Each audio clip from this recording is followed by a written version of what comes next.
Do not talk to your Shock TV red light. Hello and welcome to another fine edition of It's a Sports Show. What are we like in the 140s or something at this point? I don't even remember. 138. 138? Is that what he just said? Our fine producer just yelled in 138. I'm glad somebody's on top of things. Flying by, 138 shows. He's Dolphin Paul, I'm Scott Cray. I was talking to a former producer of a show here at the studio. He did a show for years and years. And they just about reached the 150 plateau. And I was saying how we're approaching that mark. And he said, oh, you're going to pass this up, you know? That's a pretty big deal. I mean, that's got something to lot shoot for, of too. shows. Yeah. What's the record? We can have a record-breaking show. Know. I think, like, the 150s is the furthest. Because, you know, we do this show weekly for the most part. 212. What's that? 212 is the most. Is that Jeff? Yes. So those of you who are 212. watching in Seekonk and in Rhode Island know all about Mr. Jeffree Star in Jeffree's World. He's still on, isn't he? He's still on, but he doesn't do a show as often as we do. Oh, okay. Producing new shows. So we can actually gain some ground on him. So he's at 212 now. We're going to catch him. It'd be nice to have a little mantra like that, like the longest running cable access show. You know, that'd be nice. Absolutely.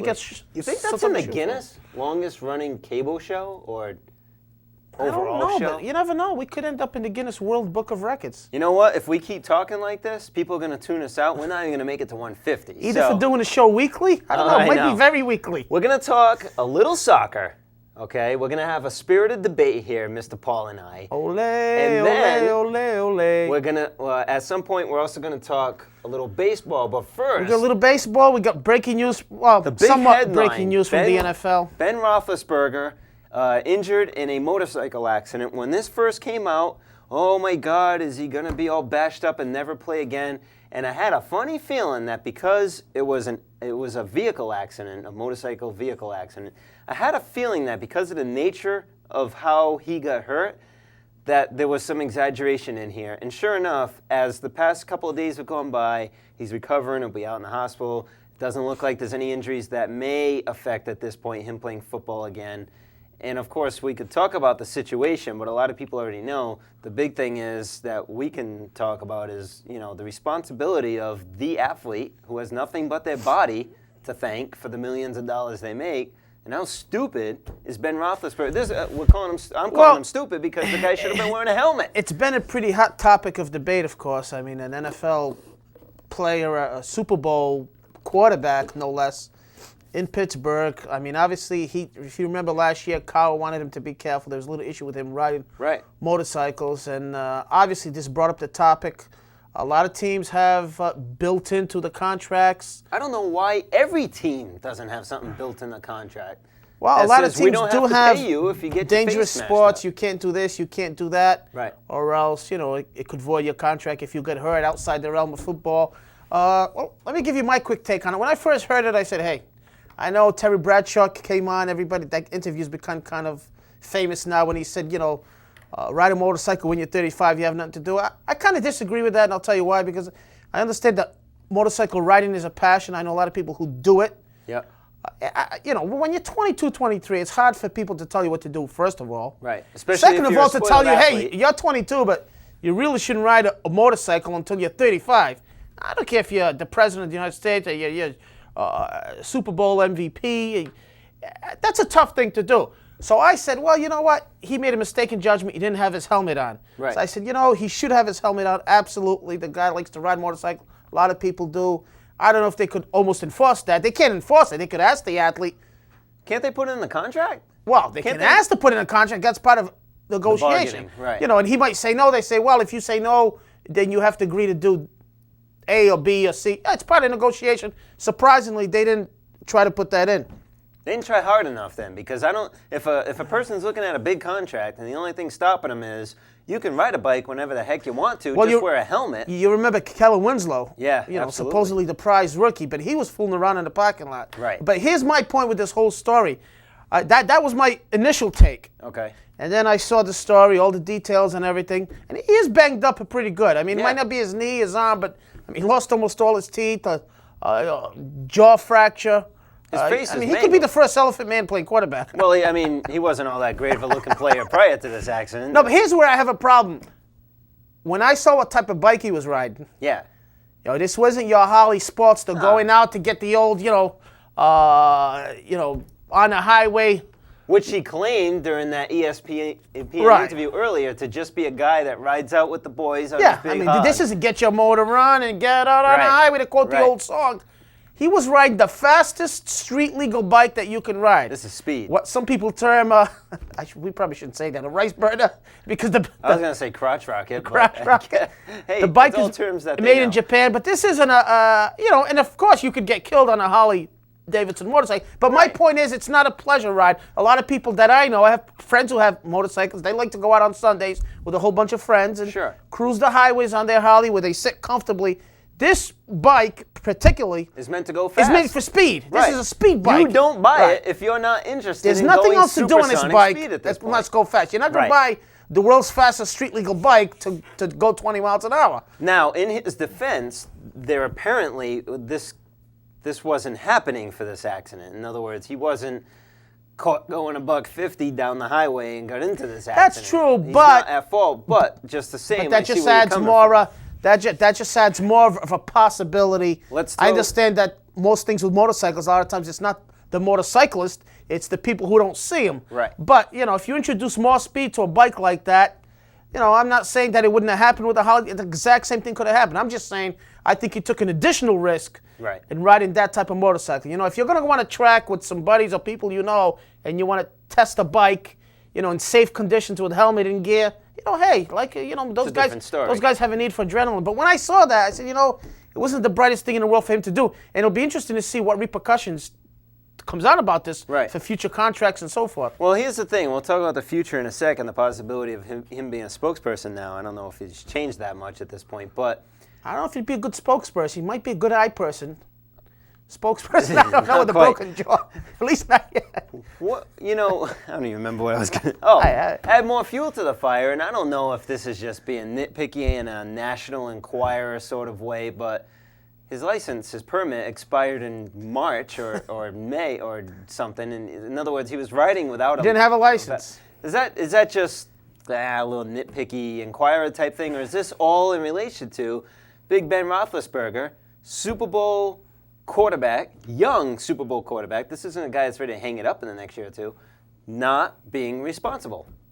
I would agree. Like I said, when I first heard the story, I said, "Hey, the guy didn't have a helmet. He should have had a helmet." But now you look at no license. The type of bike he was riding, somewhat irresponsible. Disaster maybe waiting to happen. I mean, can you tell Ben Roethlisberger to stay home and only work with garden tools and grow tomatoes in the offseason? Right. No, he's a young kid. I mean, He look, could get killed by a giant tomato, he's, too. he's absolutely, but he's 23, 24 years old. So, as much as responsibility he shows on a football field and even off the field, I mean, he hasn't been a bad guy or gotten in a lot of trouble. Not at he all. likes to ride bikes. And he has maybe that need for speed or danger. We don't know, but yeah, of course it's poor judgment. I mean, the media these days, ESPN. I mean, at least It's tough to judge. get your license updated if you're going to be out in the streets. Kind of a Pittsburgh. stupid thing. It I is. mean, yes, he is responsible on the field, and as a person, it's hard to judge if you don't really know him, but he's certainly not a Terrell Owens type person. That's obvious. But the degree of responsibility off the field, he's young, like you said, 23, 24. He's a spoiled athlete, and I don't mean this to totally negative, because I feel that most athletes in professional sports are probably spoiled because that's how they got there in the first place. And like you said, you can't tell someone to not ride a bike, but you also can't expect him to take the full responsibility to think ahead of time and put on a helmet. That's hard enough for a 23-year-old to do on their own, let alone a spoiled athlete. By all accounts, he's a pretty down-to-earth guy. I mean, Seems to be. In general. But I mean, that raises the question: what responsibility do pro athletes have to their teams, their cities? How much of responsibility do they have? I mean, Right. Where do you draw the line? What's dangerous? First of all, I'll tell you Teams one need to thing. put this in the contract. I understand. I've ridden bikes before. My dad never really wanted me to go buy a full-scale bike to ride. I had some dirt bikes and stuff like that. So would you ride like a BMX to school? A BMX, yeah, with the little horn, and that little ringer, ring, ring, ring. But I had my helmet, my Did you plastic have helmet with the visor. I bet you had the tassels. The didn't you? tassels, You got baby. picked on for And I had those a Joe tassels. DiMaggio rookie card on the wheels, Right too. on the rear tire. Absolutely. I saw it. But anyway, my dad would never let me get one because he knew how dangerous it was. Right. You And know, again, not in relation to specifically you as the owner and rider. right, but it's other people. Right. You know, I saw my brother one time on right in my house, the street where I grew up. Just, you know, he was testing the bike. He came down the street. And he slid 150 feet. He got hurt. I mean, he escaped okay, but it's just, I mean, it's a dangerous way to live, ride motorcycles, again, like you said, because of other people. But now you add in no license and you know, riding a bike like that. So, I mean, I think professional athletes, specifically a guy of that nature with so many people depending on him, So many people, the whole franchise depends on somewhat of a responsibility. Now, riding bikes, I'm on the fence with that one. But, you know, I could see them, you know, like bungee jumping, skydiving, stuff like that. I could certainly see teams put that into the contract. It's almost like that's obvious. And like you said, it has to be written in the contract, but it has to be agreed upon by both sides. Right. Well, I could see a player saying, no bungee jumping, no skydiving, no problem, sign at the bottom line. However, why is there such a problem when it comes to if they say stuff like motorcycle riding? How about if they say stuff like playing beach baseball or football? We already know a couple of injuries in relation to that. Jeff Kent, wasn't that another motorcycle incident a few years back too? Yeah, Jay Williams in basketball. Yeah. You know, I think you just brought up a point, beach football or baseball. It's not so much that. Charity events. Like your football play, charity volleyball. Yeah. I mean, it's a stupid thing. I kind of You draw could get a career-ending right, injury. but I kind of draw the line there. I don't think that's as much as what we're talking about. I think it's more in the extreme sports. You know, if you've got like somewhat of a dangerous hobby. I mean, Robert Edwards was the beach sport you're referring to, beach football charity. Yep. And you know, that's just a freak accident. I just don't know if you can stop all that. But should a team pay a player's contract after they're not contributing to their team anymore because of an injury off the field? I would agree with you. That's something that if you fall off a ladder landscaping and you break your leg and you can't work for a year, your job is not going to pay you, right? Absolutely. For unjob. I think you're going to see a lot more of that, especially with the big-time athletes like the Roethlisbergers and I'm not so the quarterbacks like that. I don't know. I mean, this has happened before. The Steelers had a chance to do it almost like last we've year. had this conversation they didn't do already. it. I mean, they had I a chance, know. or at least they talked about it. But again, I think it'd be interesting to see how future contracts are negotiated upon with you know, it brings the whole question. I mean, Right. how responsible is an athlete? What do you know? I mean, where do you draw the lines to what activities he can do? Well, a lot of teams have it now that you know, contracts, you know, players can't do certain things. I mean, they'll void their contract. I don't have any specifically that, you know, I researched or anything, but there is contracts out there that athletes can't do certain things, like skiing. I mean, you know, they don't. There was a skiing incident too one time that Absolutely. took someone's career. I mean, I think another good example that just came to mind is sometimes you talk about responsibility. CEOs, a lot of CEOs aren't allowed to fly commercial airlines because if they're the CEO of the major company, there's a lot of precautions taken. And they're not allowed to fly with the person down from like them. you wouldn't put your whole board on one plane because Right. obviously if you lose the plane, all the Forget schmucks about are going to be running the company. you Right. know? So, I mean, there's a lot of precautions with stuff like that. I mean, can we get overboard with it? Yeah, I think we can. But in a case like this, It's important enough.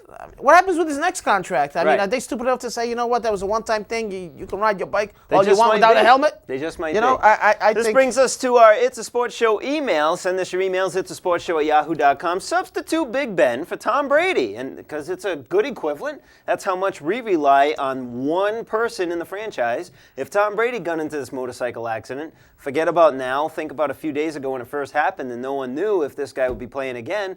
Do you feel that athletes should be taking responsibility, better responsibility for themselves, In the or offseason. should the teams be writing this into the contract and trying to make it mandatory that it's just a regular thing that goes into contracts? Yeah. That's just the way it is. That goes above teams and their contracts. That goes to the head of the NFL and the whole negotiations with the league. They should have something in there that says, you know, players, professional football players or professional baseball players, whatever the case might be, cannot do the list of the following. And I'm not saying don't ride a bike.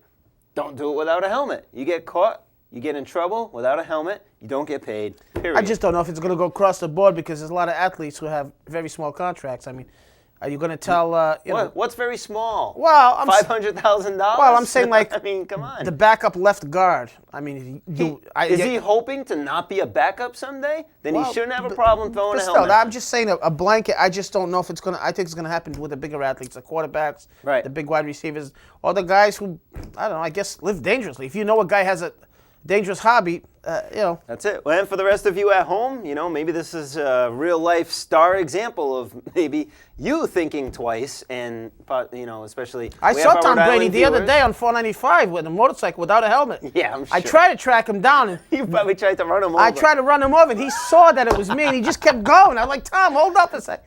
You know, he hit 100, and your truck couldn't do past 40. What a shame. Hey, we wanted to move on, talk a quick little bit of baseball because we want to talk soccer.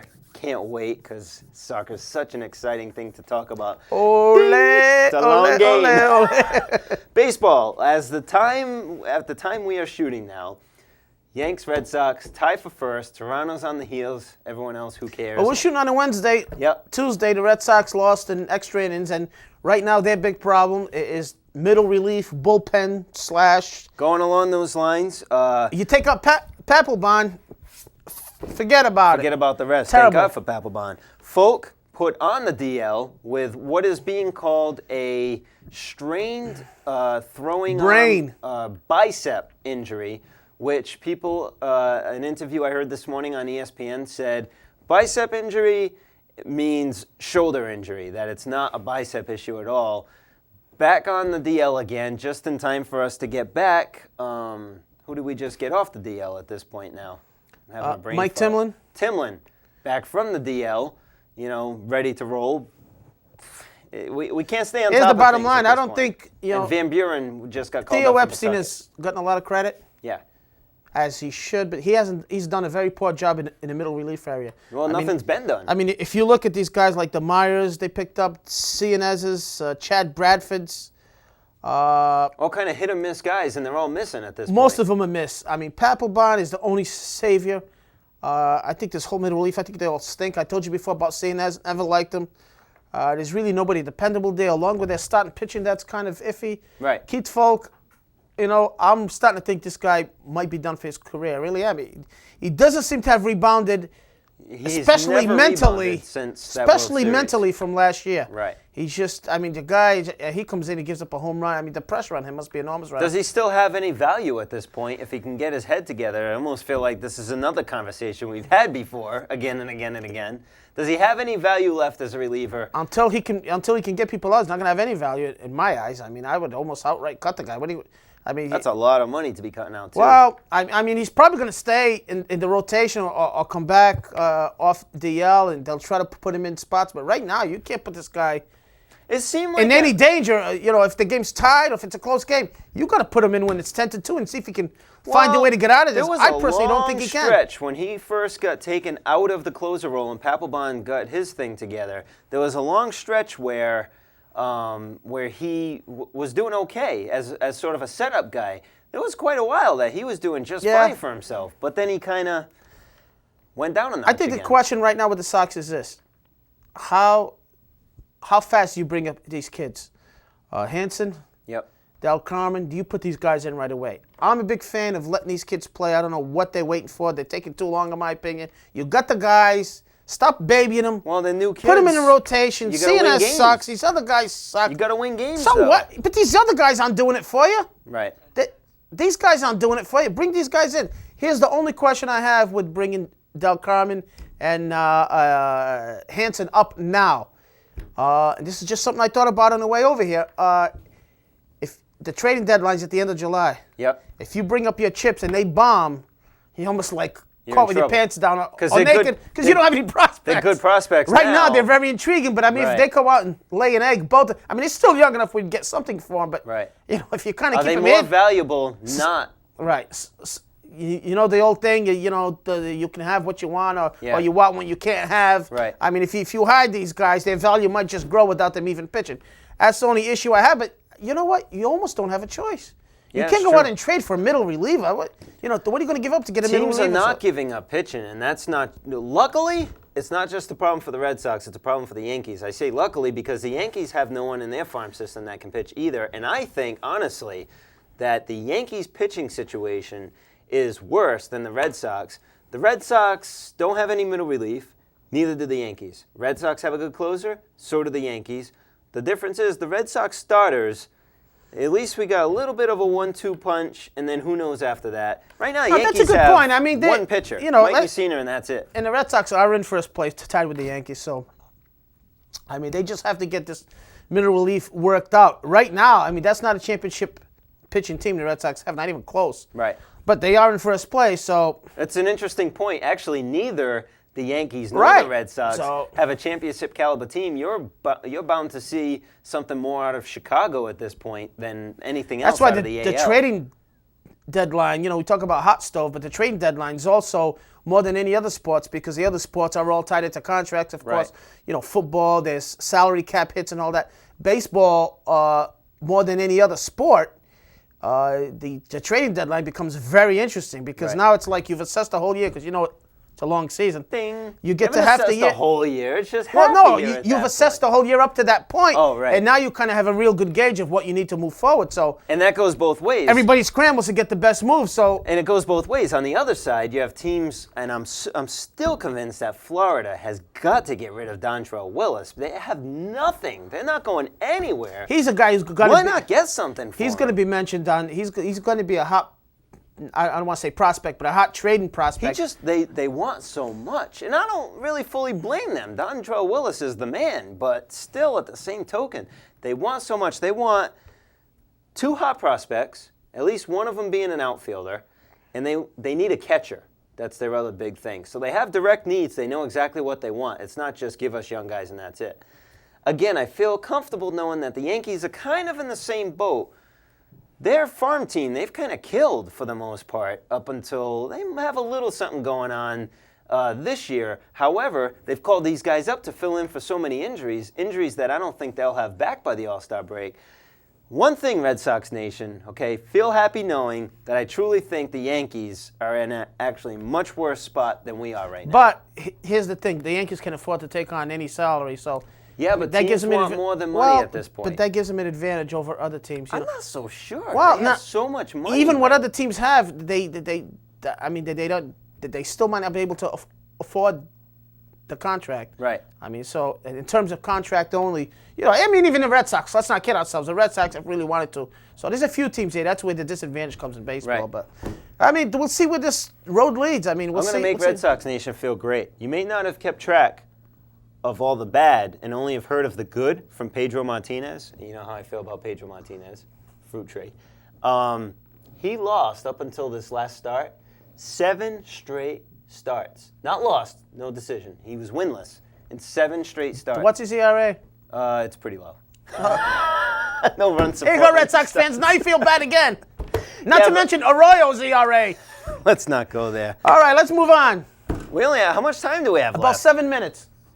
6 minutes? That's not as much time as I would have liked to bash soccer, but if that's all I've got, we can always Let's get it going, baby. Let's get it going. The U.S., I know this much. The U.S. lost 3-0 to some foreign team. Czechoslovakia. I suppose every team the U.S. plays is foreign. I guess that makes sense, right? The Czechs? Plus everybody is foreign to you anyway. No, this time the U.S. teams are actually U.S. teams. We won't go there. So they lost 3-0. What happens? You lose 2, you're out? Is that how this goes? No, there's a 4-team division. Okay. And the top 2 advance. You get 3 points for a win. There's 14 division. How many divisions? You know what? A lot? Yeah, there's probably. probably. How many teams are in this whole thing? You know what? There must be 8 divisions because 16 teams advance to the next round. So this starts off with 64 teams? So 8 divisions, 32 teams. Okay. 32 teams 32 start teams off and representing all kinds of countries, but not all major countries. Just to Some give you countries a we don't quick, even well, have ever heard about in our entire lifetime. Here's what happens. In the next year or 2, there won't be much, but in the next year and a half to 2 after that, leading up to the next World Cup, it's a long qualifying process. Okay. It's not just a one tournament and you qualify. So through all their international play, they qualify into the World Cup. That's why some countries, like Trinidad and Tobago, you said not so major countries, well, they qualified. That's how you do it. And the only team that gets a free pass is the defending champ. They automatically qualify. Who is the defending champ? It just happens to be my childhood team, Brazil. Go figure. Those Brazilians really know how to But play soccer. here's how it Let works. me ask you this before we get Yep. cooking, okay? We got to let people know where we both stand on this. And I won't get too in-depth yet, but soccer, I represent the typical American that could care less about it, think that it's never going to be a big deal here in the U.S., even though every 4 years everybody says it will be.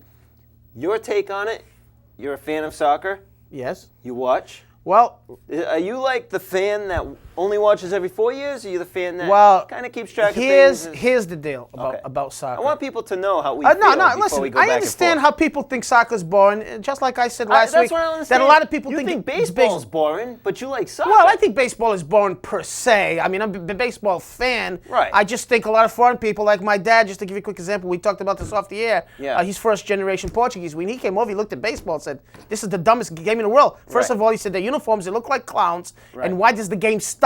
People Right. don't understand. You know, you fix your pants, you spit. I guess soccer's We don't have the slow, but in baseball. a different way. Nothing Yeah, with but it's action continuous. happens, It's but they continuous. don't stop moving. I give them that much. Here's the deal. I grew up a soccer fan. I played a lot of soccer. The reason I like the World Cup is because it's so magnified. And the reason, each one of these games is a Super Bowl for each one of their respective countries. Okay. Okay, so when you're watching it and it's boring, the guy scores a goal, you go, it's only 1-0.